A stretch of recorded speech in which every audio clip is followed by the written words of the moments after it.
Salut tout le monde, j'espère que vous allez bien. Moi ça va en tout cas.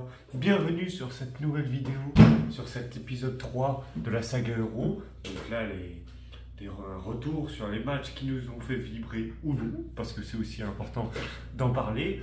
Donc pour cet épisode 3, nous allons parler de Slovénie-Danemark, un match qui sur le papier n'était pas vraiment attendu, un match qui sincèrement semblait déséquilibré, qui devait porter en faveur du Danemark, mais au final, il y a une réelle opposition et une analyse s'impose vu que le match a été fort intéressant. Slovénie-Danemark, c'est parti.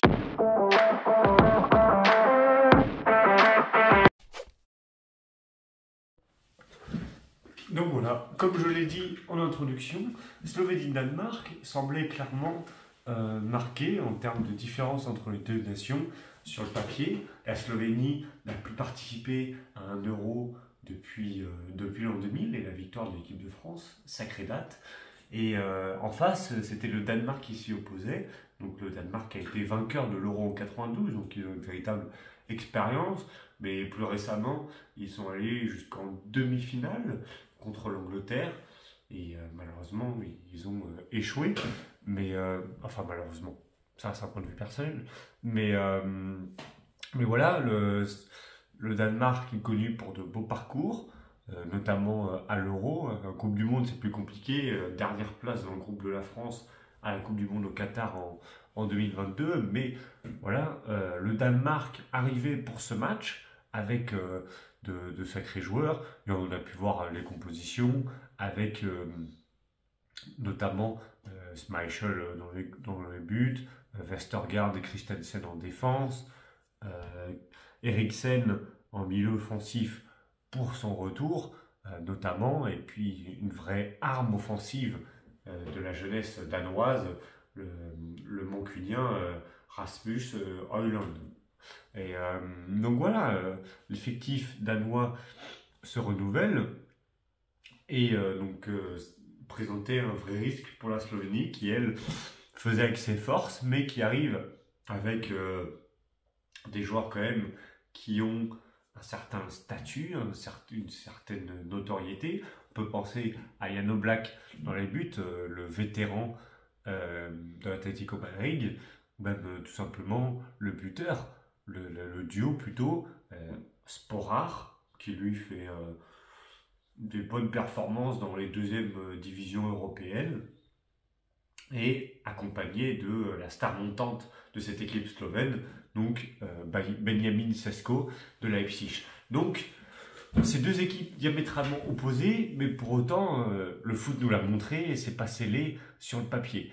Et une entrée en matière devait être réussie pour le Danemark et une surprise devait être faite pour la Slovénie. Alors, avec ce contexte, quel a été le match? Qu'est-ce qui nous a été proposé? Alors, quels ont été les faits de match? C'est la question qu'on peut se poser. Et bien, pour les 30 premières minutes, voire même la totalité de la première période, la logique, on peut juger qu'elle a été respectée, vu que c'est le Danemark qui maîtrisait son sujet, qui avait la main mise sur le ballon, qui, voilà, les Slovènes faisaient ce qu'ils pouvaient, mais quand même, les Danois, ils y arrivaient bien.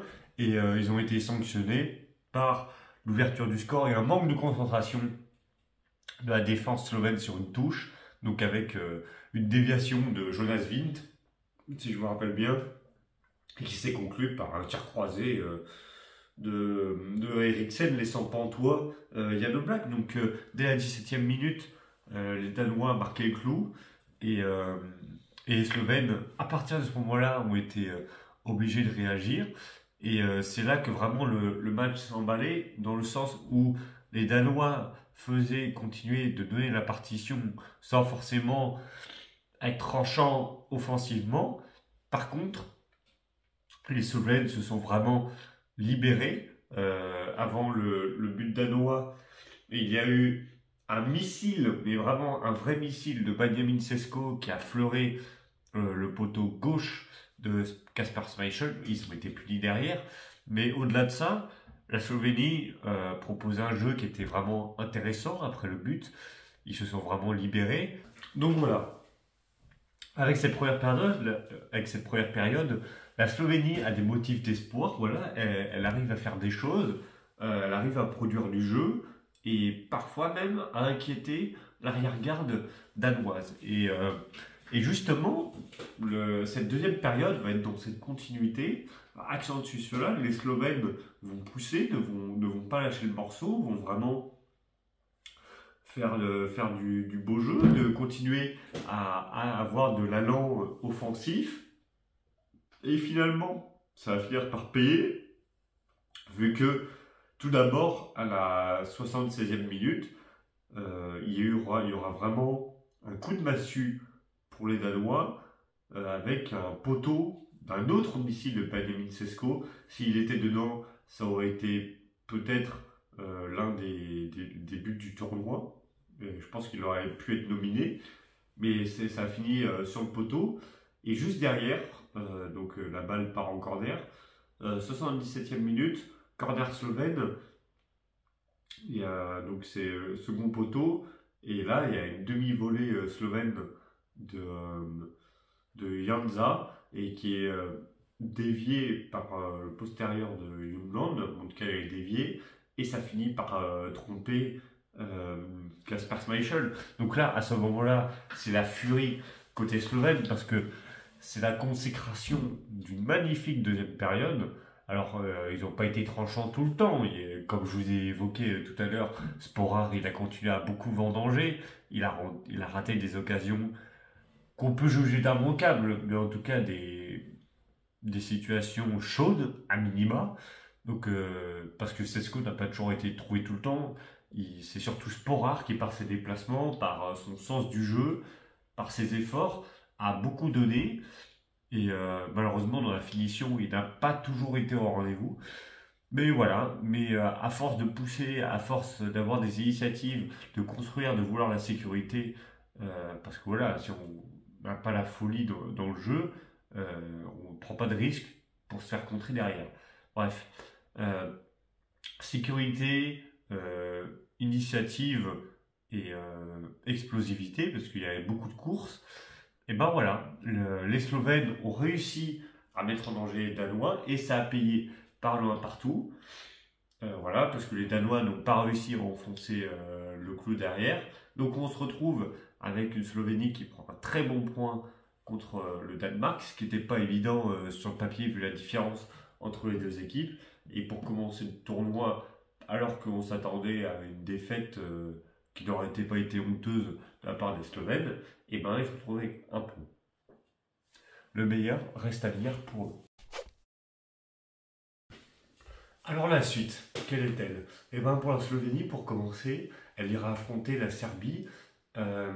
C'est peut-être la meilleure chose qui pouvait lui arriver, parce que tout simplement, je pense que pour se mettre en confiance, pour continuer cette dynamique, affronter l'Angleterre juste ensuite, ça aurait été peut-être pas le contexte le mieux pour eux, mais en tout cas, affronter la Serbie qui a fait un match insipide contre l'Angleterre, c'est peut-être vraiment une opportunité, et pourquoi pas les huitièmes de finale, in fine, s'ils arrivent à faire un match nul ou à gagner contre la Serbie.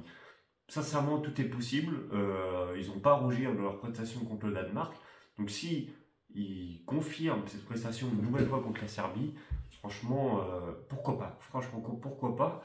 Et au Danemark, eux, ils affronteront l'Angleterre, donc un adversaire d'un tout autre calibre.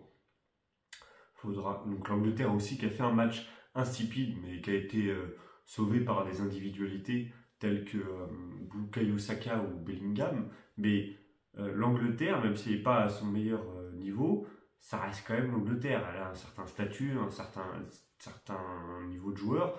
Donc voilà, c'est autre chose que la Slovénie. Donc le Danemark, si elle veut se ressaisir, elle devra monter son niveau de quelques crans, parce que sinon la qualif sera pas possible, quoi. Donc le Danemark doit se ressaisir et la Slovénie doit confirmer. C'est deux optiques complètement différentes. En tout cas, sur le match en lui-même, il a été très sympa, très agréable à regarder, et ça démontre bien dans cet Euro que des matchs qui sont moins alléchants sur le papier, moins agréables, et peuvent tout autant prendre aux tripes, tout autant être intéressants à suivre. Et c'est pour ça que 7 € est plus qu'intéressant, et ça fait peut-être longtemps qu'on n'a pas connu ça. En tout cas, c'était Guillaume PC, à la prochaine.